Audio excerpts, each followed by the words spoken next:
माजिद भट्टी साहब कोलकाता में हैं और वो क्यों नहीं गए इन लोगों के साथ, बाय द वे फैजान और अतीक के साथ? तो ये पहला सवाल तो यही बनता है भट्टी साहब। क्या हाल है आपका भट्टी साहब? इन दोनों ने आपको लेके ही नहीं गए, इनवाइट ही नहीं किया अपनी इस पार्टी में? बस देखिए, वो नौजवान लोग हैं, उन्होंने अपनी पार्टी अलग बना ली, लेकिन हम लोग ये भी आप खबर ही दे रहे हैं कि वो नौजवान है। इफ यू इंसिस्ट भट्टी साहब। लेकिन इसमें देखिए एक दो चीजें मैंने भी कल एक्सप्लोर की। जैसा बॉलीवुड का हमारे यहाँ बहुत ज्यादा जिक्र होता है, कल रात मैंने वो घर देखा जो सत्यजीत रॉय, जो एक बड़े फेमस यहाँ के फिल्म डायरेक्टर और प्रोड्यूसर थे, उनका ताल्लुक भी यहीं से। अमिताभ बच्चन, उनका ताल्लुक, शर्मिला टैगोर, वो भी यहाँ की। तो एक बड़ी हिस्ट्री है। और यहाँ जो एक और खूबसूरत चीज है कि ममता बनर्जी जब से इनकी वजीर आजम बनी है, वजीर आला बनी है, तो यहाँ पर ये जो आप पार्क स्ट्रीट पर लाइट्स देख रहे थे, इनका अब संडे को दिवाली का त्यौहार है, ये उसके लिए सजावट की गई है, लेकिन दिवाली के लिए नहीं। ईद मिलादुन नबी हो या ईद का त्यौहार हो या क्रिश्चियंस की क्रिसमस हो, हर त्यौहार पर वो कहते हैं कि हुकूमत की तरफ से इसी तरह की लाइटिंग होती है। तो ये एक बड़ी अच्छी चीज हमने देखी। फिर हावड़ा ब्रिज पे जहाँ फैजान खड़े हुए थे, राइट साइड पे आपने जालियां देखी होंगी। वो जालियां इसलिए लगाई गई कि लोग एक दिन में कई लोग यहाँ से खुदकुशी किया करते थे। हम तो अभी हम देख ही रहे थे, तो I was just telling Mubashar, पता नहीं क्यों मेरे पास ये ट्रिविया था कि भाई ये वो ब्रिज है जहाँ से लोग बहुत खुदकुशी करते हैं। खैर एनीवे, चलिए ये तो हमने फिर लिया और आपने थोड़ी सी बैकग्राउंड स्टोरी बता रही। टीम का बताएं, क्या हाल है? Haris Rauf is not well, हमें ये खबरें मिल रही हैं। जी हाँ, हारिस रऊफ को कुछ पसलियों में खिंचाव था, लेकिन एमआरआई रिपोर्ट के बाद अब टीम मैनेजमेंट कह रही है कि वो सैटरडे को मैच खेल सकेंगे। एक और अच्छी चीज जो पाकिस्तान के कैंप से आ रही है, वो शादाब खान का फिट हो जाना। टीम मैनेजमेंट कह रही है कि शादाब खान अवेलेबल होंगे सैटरडे को मैच के लिए। और एक अच्छी चीज है कि अब पाकिस्तान के सारे प्लेयर अगर फिट हो जाएं, एक तगड़ी 11 पाकिस्तान उतारे, तो हम इंग्लैंड के खिलाफ बड़े मार्जिन से जीत सकें। लेकिन आज जो अफगानिस्तान और ऑस्ट्रेलिया का मैच है, कल वहां पर बड़ी इंटरेस्टिंग सूरत हाल रही मुंबई में कि सचिन तेंदुलकर ने, जो इंडियन आइकॉनिक बैट्समैन है, मुंबई से उनका ताल्लुक है, सचिन तेंदुलकर ने कल 2 घंटे गुजारे अफगान टीम के साथ। तो ऑस्ट्रेलिया को हराने के लिए अफगानिस्तान सारे हरबे इस्तेमाल कर रहा है। फिर जो कुछ कल इंडियन कैपिटल नई दिल्ली में श्रीलंका और बांग्लादेश के मैच में हो गया, मुबशिर और हुमा, वो भी बड़ा इंटरेस्टिंग था। वो टाइम आउट जो एंजेलो मैथ्यूज को दिया गया, तो वो मुनीर नियाजी ने कहा था ना कि बहुत देर कर देता हूँ, हमेशा देर कर देता हूँ मैं, हमेशा देर कर देता हूँ। तो वो सूरत हाल थी। लेकिन उसके बाद जो कुछ हुआ, हैंडशेक नहीं हुआ, प्रेस कॉन्फ्रेंस में एक दूसरे के खिलाफ इल्जामात लगाए गए। मेरे ख्याल में उसने तो वैसे, टू बी ऑनेस्ट भट्टी साहब, जो सारे क्रिकेट लवर्स हैं, हम सारे ही देख रहे थे, और आपको पता है कि ट्रेडिशनली तो cricket is a gentleman sport. कोई स्पिरिट नहीं नजर आई, कोई जेंटलमैनली नहीं। Not that we are directly involve, लेकिन एज व्यूअर्स देखते हुए हमें बड़ा अजीब लगा कि why would he do that. हालांकि भट्टी साहब वो क्रीज पर आ गया था। अब जाहिर सी बात है, हेलमेट एक सपोर्ट होती है, हेलमेट आपकी एक एहतियाती तदबीर होती है। अगर हेलमेट का इशू होता तो वो चेंज हो रहा था, लेकिन समझ नहीं आया। और माजी में भी ऐसा बहुत दफा हुआ है, शकीब उल हसन करते रहे हैं ऐसे। और दूसरा ये भट्टी साहब, if you may add to it, umpire को भी एक अपनी डिसीजन जो है वो सही लेनी चाहिए थी कि भाई वो कौन सा कोई आइसक्रीम खा रहा है खड़ा हुआ, उसकी हेलमेट का अगर स्ट्रैप टूट गया है तो ये तो सेफ्टी इक्विपमेंट में बात आ जाती है। देखिए हुमा, अंपायर ने मैच के दौरान ही, बल्कि जो डिनर ब्रेक हुआ उसमें कहा कि हमने 2 बार शकीब उल हसन से पूछा कि आप अपने डिसीजन पर कायम है, तो अंपायरों ने तो देखिए रूल के मुताबिक तो सही आउट दिया, लेकिन स्पिरिट ऑफ द गेम के खिलाफ है। लेकिन आईसीसी ने जिस तरह इस मामले को हैंडल किया, मैच के बाद 2 टीमों के दरमियान हाथ मिलाने की जो रिवायत है वो नहीं हो सकी। फिर प्रेस कॉन्फ्रेंस में शकीब उल हसन पर एंजेलो मैथ्यूज ने जो अल्फाज इस्तेमाल किए, अभी तक ये मेरे ख्याल में सबसे कंट्रोवर्शियल क्रिकेट मैच था। इसमें अगर आईसीसी बेहतर अंदाज में, चूंकि 5-6 घंटे बाद, बल्कि 7 घंटे बाद मैच खत्म हुआ, तो वो ज्यादा बेहतर हो सकता था। लेकिन आईसीसी ने टोटली मिस हैंडल किया। मेरे ख्याल में अब इस कानून को रिव्यू करना पड़ेगा कि 3 मिनट का जो टाइम है, उसमें वो कह रहे थे कि मेरे हेलमेट का स्टेप टूट गया, तो मैं जी 2 मिनट, तो 2 मिनट भी अभी हो चुके थे, लेकिन कोई ऐसा नहीं था। देखें माजी में इस किस्म के वाकयात हुए, कर्टेसी बिल्कुल, लेकिन गेम खेल रहे हैं, आपके साथ भी ऐसा हो सकता है, आप भी बैट्समैन हैं।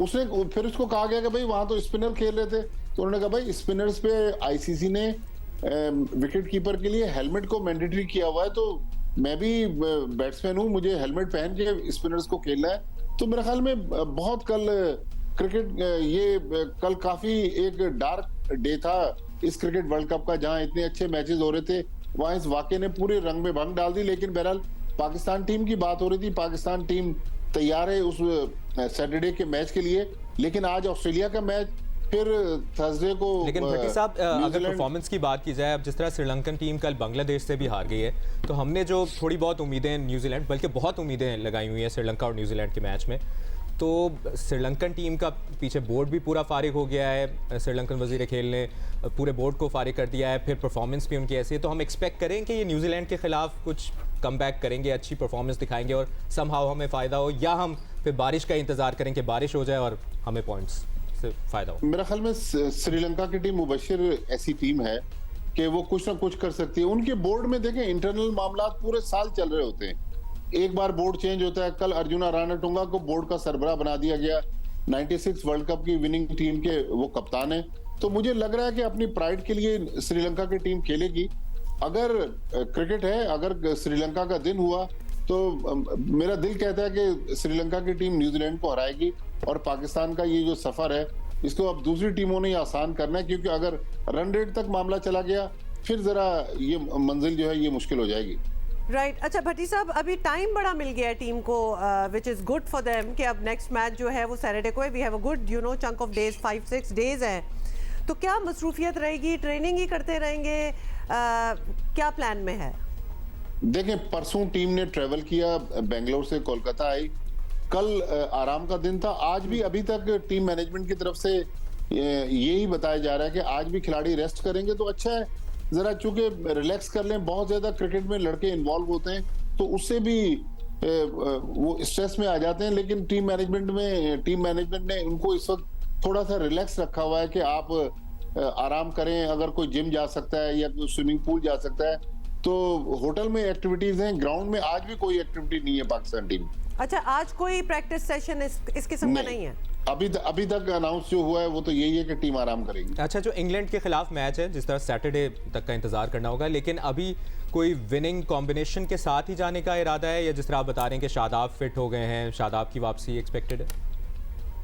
मुबशिर, अगर आप पिछला मैच देखें जो बेंगलोर में हमने न्यूजीलैंड के खिलाफ जीता, हम 4 फास्ट बॉलरों के साथ गए थे, तो ये मेरी अपनी अंडरस्टैंडिंग है, अगर हारिस रऊफ फुली फिट हैं, हो सकता है कि हसन अली को आराम दें और शादाब खान उनकी जगह है। ये एक ही वो चेंज है जो समझ में आती है, अदरवाइज मुझे नहीं लग रहा कि टीम में कोई चेंज होगी।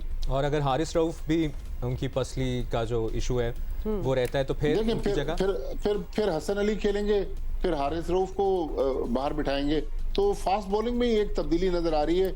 बैट्समैन तो मुझे लग रहा है कि पाकिस्तान इसी बैटिंग लाइनअप के साथ जाएगा। 10 खिलाड़ी तो वही होंगे जो पिछले मैच में बांग्लादेश के खिलाफ खेले और न्यूजीलैंड ये भी बताएं, अब ऑब्वियसली अपना तो हम देख ही रहे हैं, अपोनेंट को भी देख लें। इंग्लैंड की टीम की परफॉर्मेंस तो खैर सारों के सामने ही है, लेकिन किस तरह देख रहे हैं कि मैच कैसा जाएगा?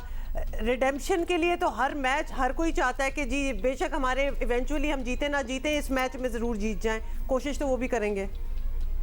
देखिए इंग्लैंड की टीम भी आपको पता है कि डिफेंडिंग चैंपियन थी, और अब तो बहुत ज्यादा क्रिटिसिज्म इंग्लैंड में हो रही है और कहा जा रहा है कि जॉस बटलर जो उनके कप्तान हैं, उसके अलावा 5-6 प्लेयर्स को कहा जा रहा है कि वाइट बॉल क्रिकेट से उनको खुदाफिज कहा जाए, तो वो भी अपनी प्राइड के लिए खेलेंगे।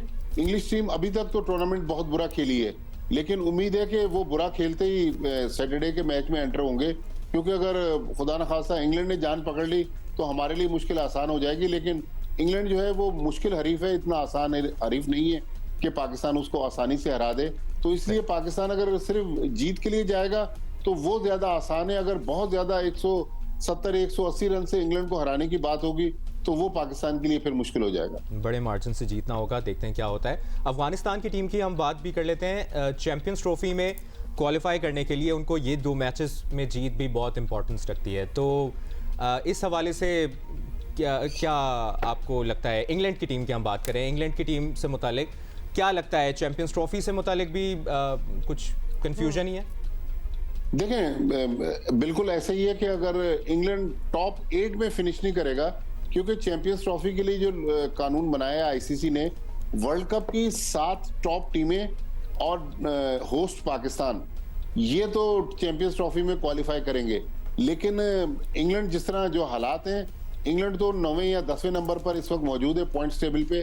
तो पाकिस्तानी शायकीन 2025 में इंग्लैंड को देखने से महरूम रह जाएंगे। मैं आपको एक बड़ा दिलचस्प वाकया बताऊं कि मेहदी हसन मिराज जो बांग्लादेश के खिलाड़ी हैं, वो एक दिन प्रेस कॉन्फ्रेंस में आए तो यही चैंपियंस ट्रॉफी का सवाल हुआ कि भाई आप चैंपियंस ट्रॉफी के लिए पाकिस्तान जा सकेंगे? तो मेहदी हसन ने अपने सहाफी को कहा कि भाई आप हमारी बात कर रहे हैं, अगर हम नहीं गए तो फिर आप भी पाकिस्तान नहीं जा सकते। तो जाहिर है सहाफियों से सहाफी उसी वक्त जाते हैं जब टीमें जाती हैं। तो मेहदी हसन ने कहा अगर हम नहीं गए तो फिर आप भी नहीं जाएंगे। अच्छा, ये may be I don't know much, लेकिन भट्टी साहब आप बता सकते हैं, अर्लियर जब आप अफगानिस्तान की मीटिंग और एक सेशन विद सचिन तेंदुलकर की बात कर रहे थे, तो वैसी क्यूरियोसिटी थी क्योंकि Afghanistan is also doing very well and they get a lot of assistance from Indian players past and present. उनका मेंटोर है। एग्जैक्टली। तो ये सचिन तेंदुलकर किस कैपेसिटी में उनसे वैसे ही मिले थे? देखिए, वैसे तो सचिन तेंदुलकर जो है वो ब्रांड एम्बेसडर हैं इस वर्ल्ड कप के।